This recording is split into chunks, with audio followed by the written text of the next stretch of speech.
안녕하세요. 동차반 강의가 끝난 지 얼마 안 됐는데 또 이렇게 최종 정리 강의를 하게 됐습니다. 오늘 내일 이틀간에 걸쳐가지고 최종 마무리 특강인데요. 이 판례 중심으로 해가지고 오늘은 최근에 나왔던 판례 한 1년치 아주 중요한 판례만 뽑아가지고 2차 시험에 나올 법한 것 해가지고 목차 한번 잡아보는 식으로 이렇게 하고요. 그리고 내일은 전체적으로 뭐 총론부터 강론까지 끝까지 해서 좀 지난 판례라도요 중요하게 출제 가능한 그런 판례 좀 같이 보는 걸로 하겠습니다. 우리 그 동차반이나 아니면 삼순환 마지막 강의 들었던 분들 같은 경우는 조금 반복되는 경향이 있는데 중요한 판례 뭐 다시 본다는 그런 의미가 되겠고요. 그리고 만약에 작년에 2차 시험 떨어지고 지금 다시 이제 1차 시작해 가지고 막판에 좀 이렇게 새롭게 나온 판례들 좀 보고 싶다 이렇게 하게 되면 지금 이 자료를 잘 활용하셔야 되겠습니다. 최근에 그 출제 경향을 보면은 최신 판례에서 출제되는 그 비중이 굉장히 높아요. 객관식 주관식 막 통틀어 가지고 최근에 나왔던 판례가 최소한 한 문제 정도는 출제되는 경향이 있으니까 우리 법무사 시험 같은 경우는 보통 이제 한 세 문제 정도 예상을 하잖아요. 한 15점, 15점, 20점 내지는 뭐 20점, 20점, 10점 이렇게 나올 수도 있고 한데 그 중에 한 문제 정도는 이 안에서 나오지 않을까 뭐 이런 생각을 해봅니다. 그래서 판례는 한 세 가지 정도로 볼 수 있거든요. 그러니까 사실관계 그 자체가 그대로 출제되는 판례. 그러니까 지금 여기서 지금 자료에서 제가 사실관계를 소개해 놓은 게 있는데 실제 시험 문제에서 출제원이 사실관계를 그대로 낼 수가 있습니다. 그런 문제가 보통 한 세 문제 중에 한 문제 정도 나온다고 볼 수 있고요. 그리고 다른 판례가 출제됐는데 문제를 풀다 보면 내가 판례 태도를 언급하면서 최신 판례 기억나는 걸 이제 추가적으로 해줄 수 있는 그런 판례예요. 그러니까 직접적으로 출제는 안 되지만 관련 판례로서 언급할 수 있는 그런 판례가 있습니다. 그런 것들도 이제 준비해두면 고득점하는 데는 뭐 도움이 될 것으로 생각이 되고요. 그리고 뭐 출제 가능성 그 자체는 출제 가능성 없지만 그냥 우리가 2차 공부를 하는 과정에서 좀 봐둬야 된다 싶은 그런 판례들도 있습니다. 이건 뭐 사실관계 판단하는 데 있어서 좀 도움이 되는 정도로 이렇게 보시면 되는데 제가 오늘 우리 같이 보는 판례들은 사실관계 그대로 출제되거나 아니면 뭐 언급할 수 있는 그런 중요한 판례들 위주로 이렇게 해놨습니다. 최신 판례 이미 좀 많이 보셨겠지만 그리고 또 이거 자체를 가지고 우리가 문제 출제된다고 가정해가지고 목차를 어떻게 잡을 것인가 이런 것도 한번 여유를 가지고 한번 보시기 바랍니다. 바로 진도 나가겠습니다. 자, 오늘 자료 위주로 나갈게요. 자, 1페이지 보시면 자신의 범행에 대한 허위 진술과 범인 도피 이렇게 돼 있죠. 자, 근데 이게 사실은 그 범인 도피죄 문제이기도 하지만 사실은 이거 무고죄 문제이기도 하고 뭐 그래요. 무고죄가 아니라 뭐 이거 범인 도피죄, 무고죄, 위정죄, 뭐 증거인멸죄 전부 다 한꺼번에 문제 삼을 수 있는 그런 사안입니다. 자, 첫 번째 판례, 자 1페이지에 나오는 판례는요. 실제로 우리가 범인 도피죄 여기 나와 있습니다만 범인 도피죄 케이스지만 범인 도피죄 그 다음에 증거인멸죄, 위증죄, 무고죄 이거는 같이 생각하셔야 됩니다. 무고죄.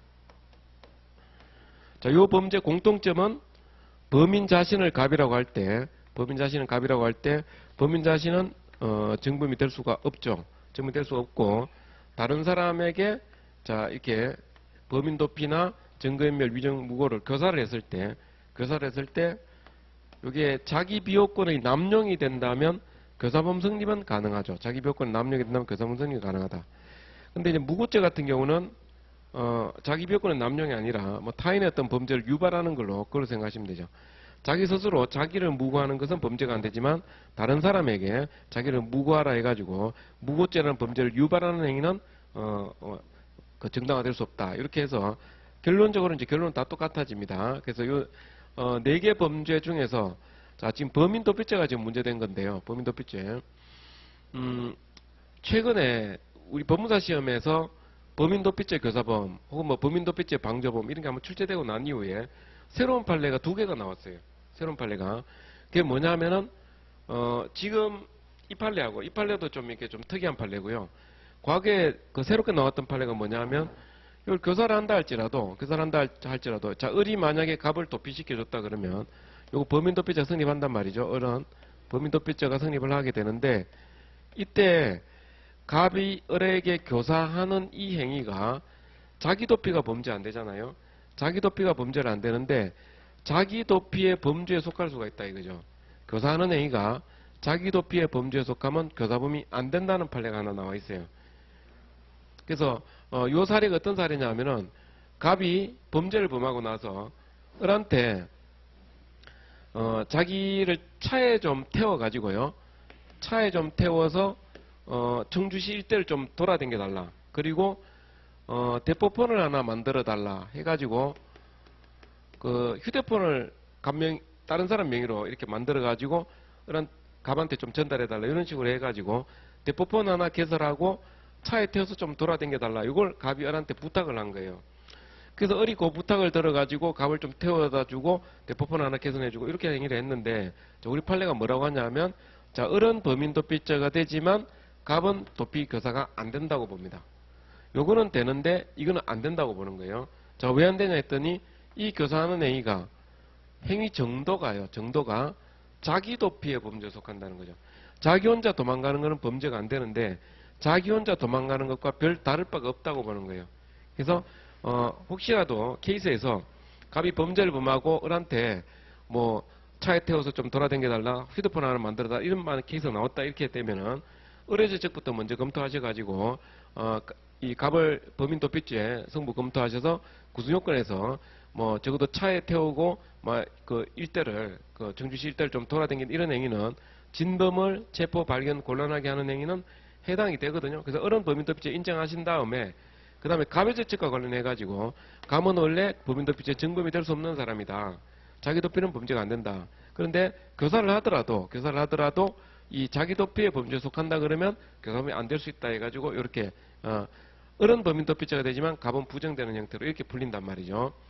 자, 지금 이 케이스는 어떤 케이스냐 하면은 갑도 범인이고 을도 범인이에요. 을도 범인이어서 자, 갑을 두 사람이서 이제 전부 다 범인인데 을의 행위가 자, 갑을 도피시키는 행위냐 이걸 판단할 때 이게 자기도 범인이다 보니까 자기 범인은 자기가 직접 범인인데 자기 범죄 사실을 숨길 수가 있잖아요. 요 자기 범죄 사실을 숨기는 것이 이게 갑을 도피시키는 행위가 된다 할지라도 원래 자기 범죄를 숨기는 것은 우리가 뭐 진술 거부권이라든지 이런 걸 인정하고 있으니까 자기가 자기 범죄 사실을 숨기고 허위 사실을 이렇게 이야기를 했다 할지라도 이것은 갑을 도피시키는 행위로 볼 수 없다라고 보는 거예요.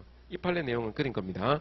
자, 일단 기본적으로 범인도피죄에서 주체는요. 범인도피죄 주체는 범인이 아니라야 되는데 공동정범 상호간 이렇게 있죠. 공동정범이나 뭐 공범이죠. 공범 뭐 필요적 공범 이런 것도 마찬가지겠습니다. 이 공범 상호간에 이 범인도피죄 성립이 가능합니다. 기본적으로 공범 상호간에도 범인도피죄 성립은 가능하다. 그러니까 같이 범죄를 범했다 할지라도 한쪽에서 다른 사람을 도피시키는 얼마든지 가능해요. 이거는 이제 기본 베이스로 적어줄 내용이고 단 요 사례처럼 자기 범죄 사실 숨기는 이런 행위다 이렇게 되게 되면 범인도피죄 성립할 수 없고 만약 범인도피죄가 안 된다 그러면 갑이 을한테 부탁한다 할지라도 교사범이 안 되겠죠. 둘 다 안 되는 거예요. 자, 요 판례 사실관계를 한번 보겠습니다. 지금 이게 자 그림을 한번 보시면 밑에 채권자가 있고요. 채무자 갑이 있습니다. 채권자가 강제집행을 하려고 하니까 강제집행을 면탈할 목적으로 갑의 재산을 을에게 허위 양도를 했다는 겁니다. 허위 양도를 하니까 채무자 갑하고 을하고 어떻게 되냐면 각각 따로따로 전부 다 강제집행 면탈죄가 성립하는 거예요. 그래서 갑도 강제집행 면탈죄고 을도 강제집행 면탈죄라는 거죠. 근데 을이 나중에 그 경찰서에 가가지고 자기가 이제 진술하는 과정에서 이 허위로 양수했음에도 불구하고 진실로 양도했다 이렇게 거짓말한 거죠. 이 허위 진술하는 것이 갑의 범죄를 숨겨주는 행위로서 범인도피죄가 되느냐는 겁니다. 그런데 사실 이게 이 사람이 실제로 허위 양도한 것이 아니고 진실로 양도한 것입니다라고 이렇게 이야기하는 것이 결국은 자기 범죄를 숨기는 행위다라는 거죠. 그래서 밑에 오른쪽에 보면 자기 범행 사실을 허위 진술하고 허위 자료를 제출했다 이렇게 할 때는 이때는 범인 도피죄가 성립할 수 없다라는 겁니다. 왜냐하면 자기